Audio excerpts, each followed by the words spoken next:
ঘড়ি ঘড়ি হৈছে এক সময় জোখা বা গণনা কৰা পদ্ধতি।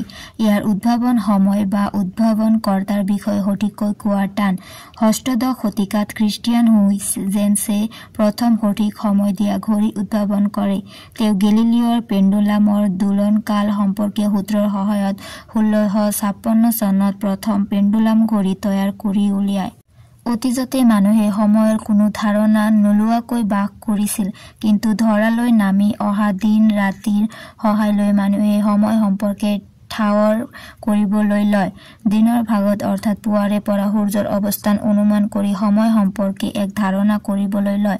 এটা খুঁটি থিয়কৈ পুতি থৈ চৌদিশে ঘূৰণীয়া ৰেখা টানি খুঁটিৰ ছাঁ চাই তাক 12 ভাগত ভাগ কৰি প্ৰতিটো ভাগত এঘণ্টাকৈ গণনা কৰিবলৈ লয়।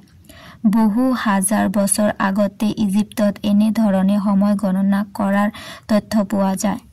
ইয়াৰ পিছতে মানুহে সময় গণনা কৰাৰ বাবে পানী ঘড়ি সাজি উলিয়ায়।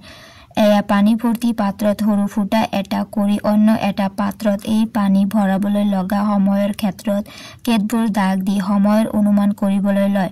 পাত্ৰটো পানীৰে ভৰিবলৈ লগা সময়ক খুঁটি বুলি কোৱা হৈছিল আৰু ইয়াৰ পৰাই ঘড়ি শব্দৰ উৎপত্তি হোৱা বুলি ধাৰণা কৰা হয়।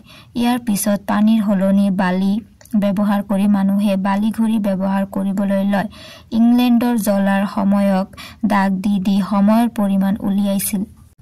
ইয়াৰ পিছতে হুইজেন্সে 1656 চনত প্ৰথমটো নিখুঁত পেণ্ডুলাম ঘড়ি সাজি উলিয়ায়।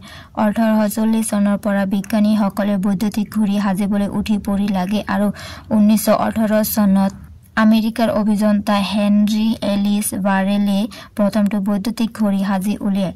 তাৰ পিছৰে পৰা বৰ্তমান সময়লৈ বিভিন্ন ধৰণৰ ঘড়ি বজাৰলৈ আহে।